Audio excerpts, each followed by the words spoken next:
говорам токму за ова. Да изградиме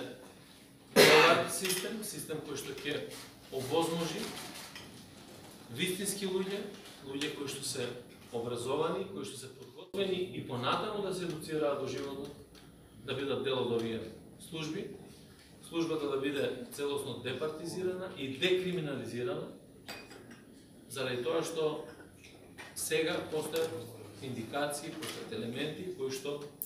укажуваат и на едното и на второто. Ако ви напоменам дека внатре во службата имате вработени од дипломирани стоматолози, па се останато, тоа доволно говори дека воопшто не е посветено внимание на израдба на служба која што ќе штити Република Македонија, туку напротив, секој во изминатите 28 години,